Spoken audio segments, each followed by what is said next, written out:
Pues, estimados compañeros, iniciemos ahora la última parte de nuestro curso doctoral sobre pensamiento complejo y educación, hablando de las técnicas de recolección de datos, que va a ser un punto natural en su trabajo de tesis, cualquiera que sea finalmente el enfoque más cualitativo, más cuantitativo, más mixto, que desean abordar.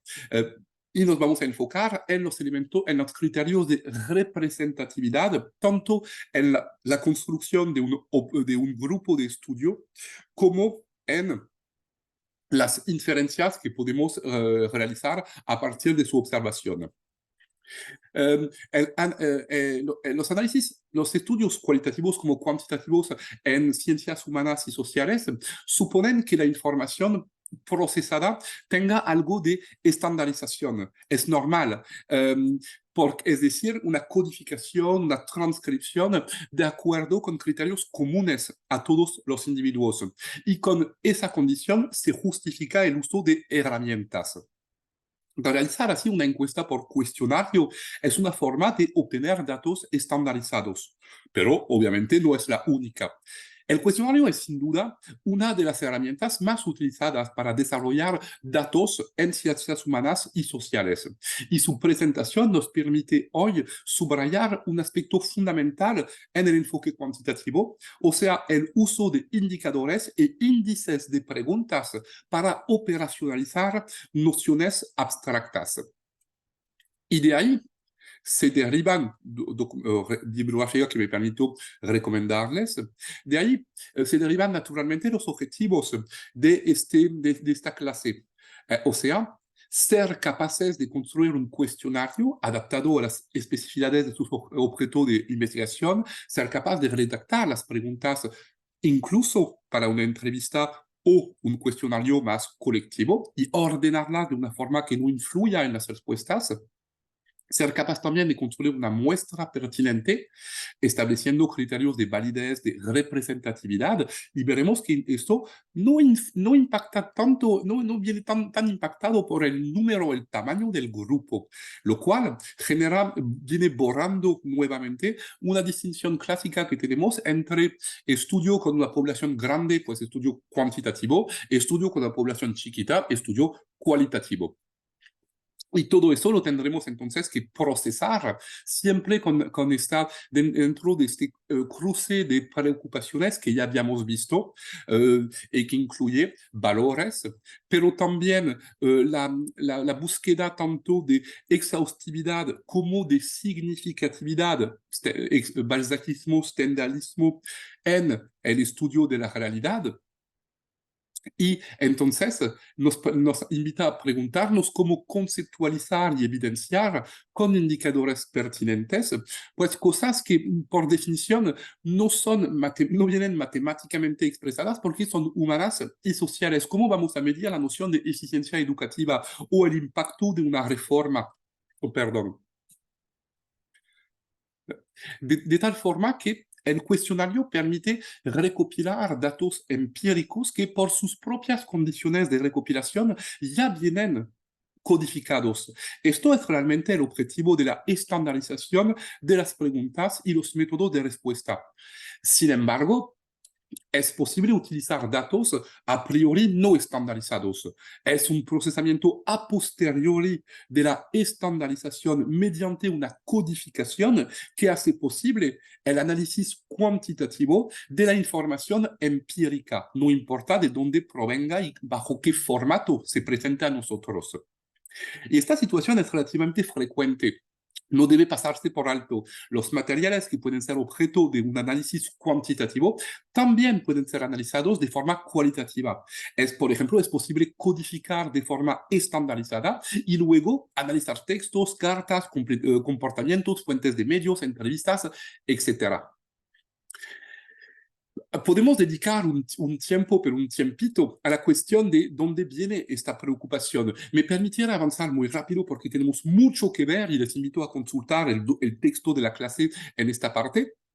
Finalmente, esta cuestión viene más allá de la historia, de las encuestas, de los sondeos, pero una imagen que no es neutral cuyo propósito aquí es realmente cómo construir una representatividad a partir de una técnica de encuesta por sondeo, que hoy en día conoce un gran desarrollo, lo sabemos, y como también instrumento particularmente eficaz para la exploración científica de los fenómenos sociales.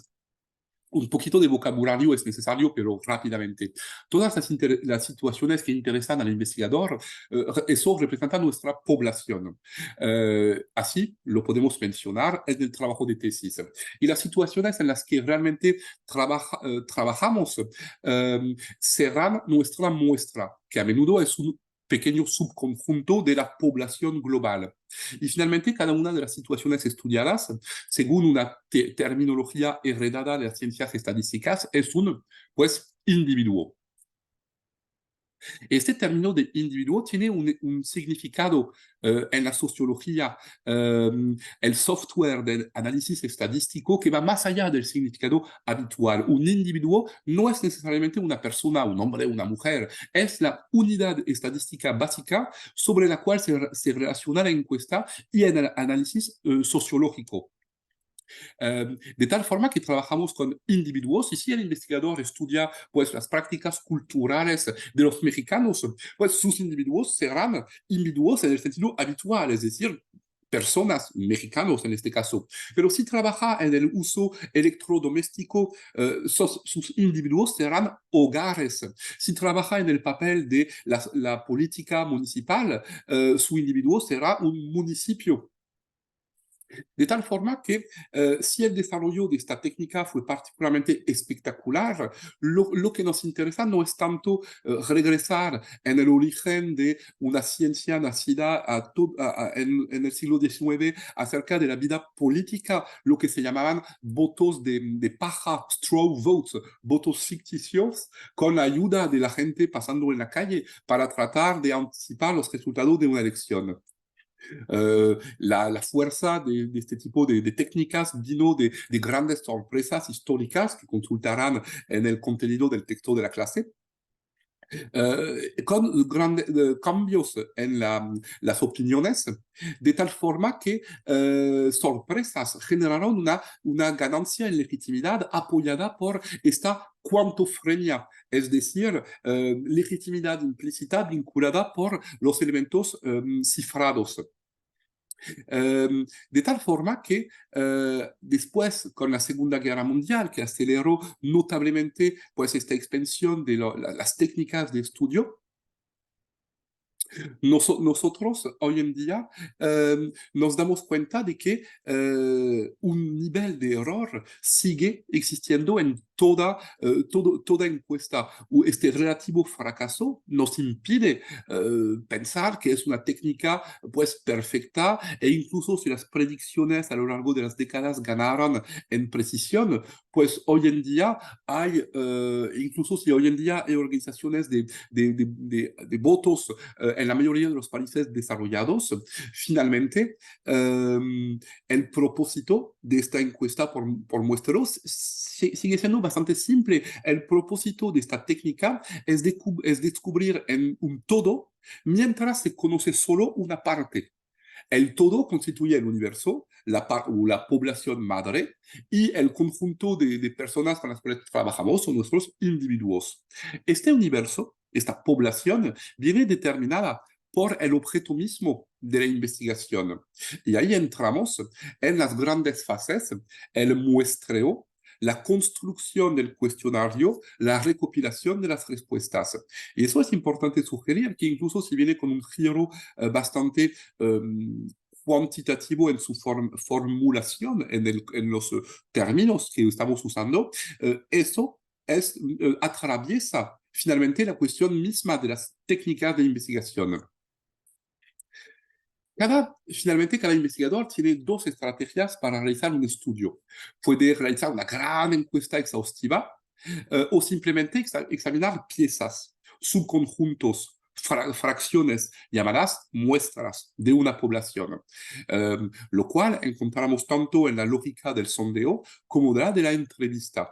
Hay elementos, hay criterios de elección de las personas hacia los cuales nos vamos dirigiendo, pero siempre tenemos esta lógica de poder inferir un resultado a una población más grande. El término de sondeo tiene un significado que va mucho más allá del significado que adquiere a través de las prácticas de los institutos de encuesta o los usos de los medios de comunicación. Una encuesta es un estudio focal de una fracción de situaciones, elegida entre todas las situaciones posibles a partir de esta implicación personal de Bachelard, que viene de Bachelard, del investigador en su trabajo. La propuesta es ser más corto, simple, rápido. No podemos pasar una década en un estudio exhaustivo. Así que existen diferentes técnicas de muestreo, eligiendo pues la pura estadística, el carácter puramente aleatorio. Finalmente, si elijo un cierto tamaño de individuos dentro de cierto tamaño de población, tendré matemáticamente un criterio muestreal de representatividad. Pero existen otros criterios también. Morin habla mucho en su trabajo de Prosevet sobre la elección de los individuos extremos. Cuando digo extremos, es que toda situación humana muy a menudo obedece a una función de Gauss, una función donde hay pocos elementos en las situaciones extremas y muchos en la situación de promedio. Eso lo vemos en un salón de clase. Hay pocos alumnos que tienen una muy mala nota, pocos que tienen una muy, muy buena nota, y la mayoría de la clase se encuentra en la zona promedia. Pero Morin dice precisamente, no, me interesa mucho enfocarme en los casos extremos, precisamente por este criterio de representatividad. Pero representatividad, no aquí estadísticamente hablando, sino conceptualmente para un efecto de comprensión de un posicionamiento que probablemente ha derivado a lo largo del tiempo. De tal forma, existen diferentes técnicas, vienen descritas más en el documento llamado texto de la clase, pero siempre la idea, más allá de qué técnica estamos utilizando, la idea es tanto la factibilidad del trabajo como la representatividad de la muestra. Y ahí es importante sugerir que me permito pasar rápidamente porque realmente hay mucho que decir. O sea que cada técnica aleatoria, probabilística, puede estudiarse en detalle y eso lo verán ustedes al momento de haber elegido pues qué población están estudiando. Lo importante para nosotros es insistir en que para evitar errores importantes de inferencia, contrariamente a una idea espontánea, la representatividad de una muestra no depende tanto del tamaño del universo, de la población global, sino del tamaño mismo de la muestra. Es decir, que puedo realizar un estudio de tipo estadístico que tenga tanta pertinencia para el caso de una pequeña clase como el caso de una gran población electoral, por ejemplo. Y eso es muy importante, porque incluso si existen diferentes técnicas para recolectar datos, o sea, eligiendo criterios predefinidos, hombre, mujer, edad, etcétera, para un ejercicio político, por ejemplo, y para asegurar que tengamos un acceso a diferentes categorías de la población, finalmente, podemos también, es lo paradójico un poco de la situación con criterio de cientificidad, pero Morin lo demostró bastante en su trabajo, su obra llamada Sociología. Finalmente, la intuición del investigador sigue siendo, e incluso con validez matemática de representatividad, un criterio fundamental para construir un estudio representativo a partir de una pequeña población. Me permito avanzar aquí, hay diferentes técnicas. Um, lo verán en detalle en la descripción aquí, siempre van de la mano de cómo puedo construir mi población de estudio. Así que hay diferentes técnicas. La, insistir en las tablas aquí que sugieren que finalmente, obviamente, no hay una técnica absoluta, sino pues que cada presenta pues fuerzas, debilidades y sobre todo depende del contexto de utilización. No puedo utilizar las mismas técnicas si estoy estudiando un grupo de narcotraficantes y un grupo de niños en la escuela, obviamente. De tal forma que lo que nos interesa es el propio tamaño de la muestra y no lo que se llama la tasa de sondeo, es decir, la relación matemática entre el tamaño de la muestra y el tamaño de la población global. Significa que un sondeo realizado con 50 personas de una universidad es igualmente de representativo que un estudio de 50 personas de la población mexicana. Tiene el mismo nivel de representatividad matemática, estadística. O sea, no hay una proporcionalidad directa entre el tamaño de la muestra y el tamaño de la población. ¿Por qué insisto tanto en eso y utilizando términos que vienen tanto del mundo de las técnicas cuantitativas? Pues es precisamente para sugerir que no importa su población de estudio, su tema de investigación, su problemática, finalmente existe una apertura a lo cualitativo como a lo cuantitativo y sería un error pensar que por estar entrevistando a un número limitado de personas, no podrá proporcionar tanta representatividad, tanta búsqueda de exhaustividad que con un número más largo de individuos. O sea que lo que nos importa finalmente es que la muestra esté bien diseñada, utilizando todas las técnicas con las cuales me permití pasar rápidamente para ir a lo más denso, me imagino, para este curso.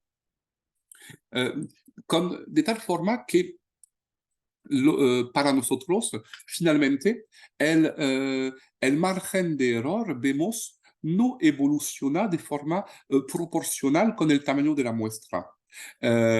Debemos aumentar mucho para ganar poco y eso hace que, obviamente, trabajar con un salón de clase no tendrá la misma representatividad a nivel de una población nacional que un estudio de 100.000 personas y tenemos opción técnica de realizarlo. Pero significa también que no importa lo modesto de nuestro enfoque, podemos recurrir a todas las técnicas. Va a implicar aquí un trabajo de reconstrucción de los datos. Eso siempre, siempre, porque, como lo hemos dicho, un dato no existe en sí, siempre tiene que reconstruirse. Así que van a trabajar ustedes, no importa que estén con un enfoque más cualitativo, más cuantitativo, finalmente van a trabajar con variables y variables que se pueden estandarizar con diferentes criterios. Las variables que se llaman cualitativas vienen de dos órdenes. Variables eh, eh, cualitativas pueden ser, o sea, nominales, es decir, no hay la posibilidad de ordenar. Esta distinción no es trivial, no resulta de un refinamiento conceptual innecesario, sino de una fuerte restricción técnica. La naturaleza de las variables determina el tipo de métodos de análisis que se podrán utilizar. Por ejemplo, es imposible calcular un estado civil promedio o un diploma promedio. De tal forma que, al revés, con variables cualitativas, pero de otro nivel, ordinales, existe la posibilidad de una jerarquización. La escolaridad no es matemático, no se reduce a una cifra y, sin embargo, puedo jerarquizar cuando no lo puedo hacer para un grupo sanguíneo, una religión, en este caso. Um, no estemos aquí diciendo que los métodos cualitativos y cuantitativos se aplican únicamente con variables de la misma naturaleza. Todas las variables, no importa, creo haber insistido bastante en eso, se pueden estudiar de forma cuantitativa, solo que deberemos estar atentos por las pruebas que se podrán realizar. De tal forma que, me permito regresar un poco antes, al revés, existen en el campo de las variables, pues, cuantitativas, diferentes criterios. Una variable cuantitativa permite explicar una cantidad, pues, cuantificable, es decir, una cantidad medible utilizando una unidad. Este es, por ejemplo, el caso de la edad, que expresemos en años, en meses, de ingresos en pesos, en euros o en número de hijos. Una variable cuantitativa se expresa entonces usando números y sus diferentes valores se pueden comparar. En general, los sociólogos usan variables cuantitativas en dos tipos principales de situaciones. Primero, cuando quieren expresar duraciones, edad, antigüedad de una práctica, duración de una experiencia, tiempo a una actividad, etc. O valores monetarios, incluso cantidad de dinero en el bolsillo, gasto, consumo, ahorro, etc. O también indicadores de volumen, número de libros leídos, número de niños, tamaño de la red de amigos, o indicadores de intensidad, con la frecuencia de una práctica cultural, por ejemplo. Las variables sintéticas que definiremos a continuación y que desempeñan un papel central en la sociología cuantitativa también entran en esta categoría. Expresan, gracias a un indicador cuantitativo, la posición de un individuo según una cantidad sociológica, por ejemplo, como la participación a tareas domésticas, nivel de inversión social, grado de religiosidad. Vean, por favor, hasta qué punto entonces no hay una intimidad entre un objeto de estudio y un método de estudio. Realmente, si desean aplicar estudio cuantitativo, el hecho de realizar un doctorado en educación no les impide nada. ¿Cómo sería estúpido pensar que porque estoy estudiando la cuestión de los resultados políticos a una elección, entonces me voy condenado a adoptar una metodología cuantitativa? Aquí pongamos entonces importancia en decir, estoy construyendo mi objeto eligiendo primero mi objeto de estudio con base a una implicación personal, un interés, una curiosidad. Pero luego este objeto, por tan subjetiva que haya sido esta modalidad de elección, tiene que caracterizarse a través de variables y un mismo fenómeno como por ejemplo el fenómeno del fracaso escolar, puede tener diferentes indicadores con variables de diferente naturaleza. Pero entonces será importante decir, estoy estudiando este fenómeno, diferentes aspectos entran en cuenta para entender esta caja negra de este fenómeno. Son diferentes variables y se pueden codificar. Hay elementos cuantitativos, otros cualitativos, de naturaleza continua, discreta, ordinal o nominal. Eso es un trabajo importante a finales de una introducción, mejor en una primera parte. Es un trabajo largo, minucioso, penoso incluso, pero que se debe realizar de enlistar y categorizar nuestras diferentes variables. Nunca podremos ser exhaustivos, pero por tan minuciosos y honestos que seamos, ganaremos no tanto en criterio de fiabilidad de la investigación, sino de apertura al juicio de una comunidad intelectual que nos rodea y con la cual pues queremos pasar la prueba del ácido. Hay entonces diferentes tipos de variables. Me permito aquí también avanzar un poco más rápido. Y a partir de esta distinción de variables, puedo entonces evidenciar lo que quiero buscar. Es decir, buscar la máxima representatividad enfocándome en el máximo conjunto de población o, como dice Morin, lo cual no es mejor ni peor, pero en los casos extremos, en el -3, -4, el +4, +5. Y eso es importante, les invito a considerar, pequeño ejercicio aquí, si consideramos la variable color de ojos, ¿de qué tipo de variable sería en este caso? Pues estaríamos en una variable nominal, no hay jerarquía ni posibilidad de cuantificación. Una variable categoría socioprofesional. ¿A qué corresponde? Pues categoría socioprofesional sería una variable de tipo nominal y ordinal, cualitativa, porque categoría socioprofesional hasta cierto punto podemos jerarquizar, pero implicaría pasar por un segundo indicador. Podemos jerarquizar las categorías socioprofesional, pero recurriendo, y aquí entraríamos en una variable ordinal, a partir del nivel de sueldo o nivel de estudios, y así puede surgir una jerarquización, una cuantificación, pero es una variable fundamentalmente cualitativa. Si me pregunto acerca del deporte practicado, pues deporte practicado estaremos en una variable nominal. No hay jerarquía entre fútbol, béisbol, etc. La variable edad.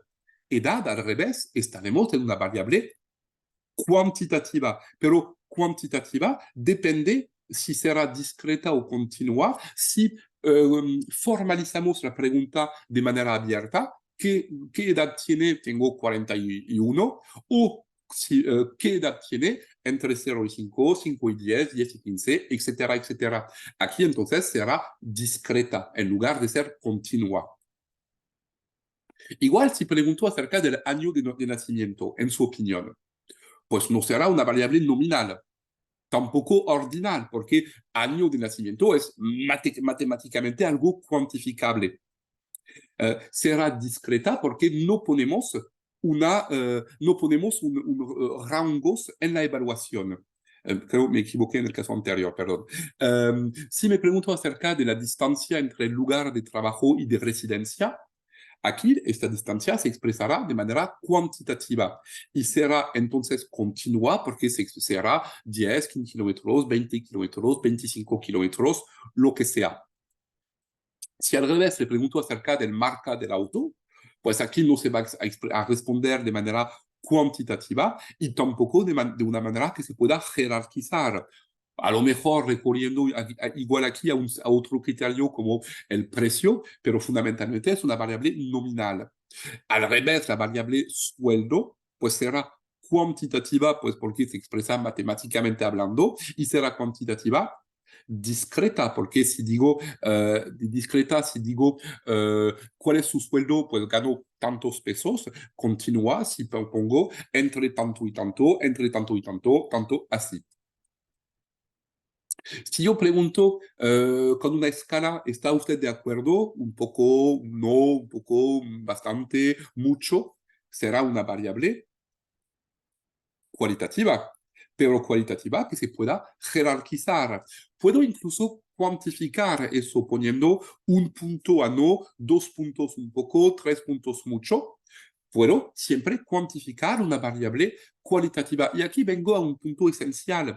Es que realmente no hay nada que caracterice en sí que predetermine en sí la orientación de su estudio, de su trabajo doctoral.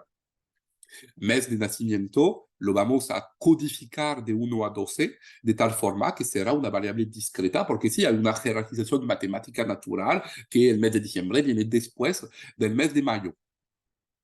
Si pregunto el tamaño de ropa, aquí será una variable, pues, cualitativa, no se expresa con una cifra, pero con una jerarquización nuevamente. Uno es más grande que el otro. Si al revés pregunto situación familiar, sigue siendo una pregunta, una variable cualitativa, pero nominal, porque fundamentalmente no hay jerarquía ninguna que se pueda establecer. Una preferencia, sí, pero no una jerarquía como tal. Así que a partir de este trabajo, con el cual voy a concluir ahora, todo lo que sigue va a ser, a partir de eso, de esta codificación de mis variables, no importa que este trabajo desde un enfoque cualitativo o un enfoque cuantitativo, lo que me va a interesar ahora es poder preguntarme qué tipo de pregunta, qué formulación de pregunta para pueda responder lo mejor al tipo de variable. Si estoy estudiando una cuestión de sueldo, cómo evitar una contaminación de mi pregunta, por ejemplo, al preguntar cuánto gana usted, algo, una pregunta a la cual mucha gente pues quizás no vaya a responder o no vaya a decir la verdad, pero existen formas distintas, de preguntar por la zona de residencia, el año del auto y cosas así, para evidenciar elementos a los cuales no queremos aportar necesariamente la respuesta. De tal forma que, para concluir, ahora considerarán las preguntas siguientes. Me permití hacerlo como un pequeño juego de quiz para que les parezca lo más pues, didáctico posible. Pero ahora no terminamos todavía. No terminamos porque apenas hemos construido una primera piedra. ¿Qué estoy estudiando? ¿Cómo lo vamos a evidenciar en mi estudio? Ahora, si estoy realizando una entrevista o una observación fenomenográfica en el trabajo de campo, voy a formular mis preguntas de cierta manera abriendo el panorama, dejando que la persona pueda hablar, gritando su sentimiento personal de evidencia, o al revés, categorizar con una formulación particular y un ordenamiento especial en el cuestionario para hacer factible siempre esta búsqueda de honradez intelectual sin contaminar las preguntas por el orden entre ellas o su formulación. Así que hemos enlistado una serie de precauciones y existe un tercer diaporama que entra en esta cuestión para cerrar un poco este esfuerzo de operacionalización de técnicas de trabajo para una investigación doctoral a partir de las precauciones del pensamiento complejo. Ha sido un proceso relativamente denso porque no es cosa fácil realizar un estudio doctoral. Mi única, en cierta forma, ambición sería de poder aportarles así en estos momentos de duda, de inquietud, a veces de desesperación, que siempre acompañan una trayectoria tan larga y exigente como una trayectoria doctoral. Recordar que existen archipiélagos de certezas en los cuales nos podemos apoyar. Y si no veo a dónde me va a llevar el camino, siempre existe el apoyo suficiente para realizar este paso suplementario. Es una trayectoria larga que les sigue esperando. Espero únicamente que este pequeño curso doctoral les haya podido ser algo nutritivo, alimentar con algunos conceptos, algunos elementos de sensibilidad, y sugiriendo también que nunca será soberbia, nunca será pérdida de tiempo, pensar las cosas, detenerse en la redacción, en la argumentación, en las deducciones de su investigación y decir, a ver, hasta qué, ¿dónde está la complejidad? A ver, no me estoy encerrando en una certeza y que voy persiguiendo. Es bueno detenerse en algún momento. Y sí, la bibliografía de este curso, como de cualquier curso doctoral a este nivel, puede ser extremadamente amplia. No es tampoco una carrera hacia más y más y más y más y más. Es bueno también detenerse, no vaciar la cabeza, sino, como bien lo dice Morin, preguntarnos en si realmente está bien hecha. Y en este sentido, el pensamiento complejo, si no nos aporta tantas respuestas a la cuestión de cómo construir una tesis doctoral, aquí un autor como Robert Day, pues lo dice casi todo.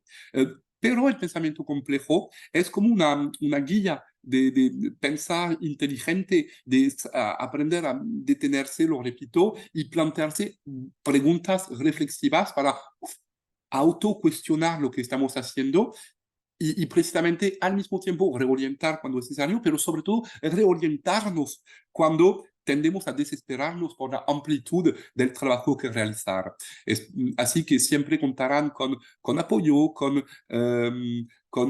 elementos de amistad y de compasión en este mundo científico, educativo, en la labor inmensa que están abordando. No vienen solos. Y no vienen con nada. No hay mucho, pero hay archipiélagos en los cuales apoyarnos. Muchísimas gracias por haber aceptado compartir este curso conmigo y les deseo lo más sinceramente posible pues mucho éxito y mucho entusiasmo, mucho optimismo en todo esta vía que les está esperando. Muchísimas gracias.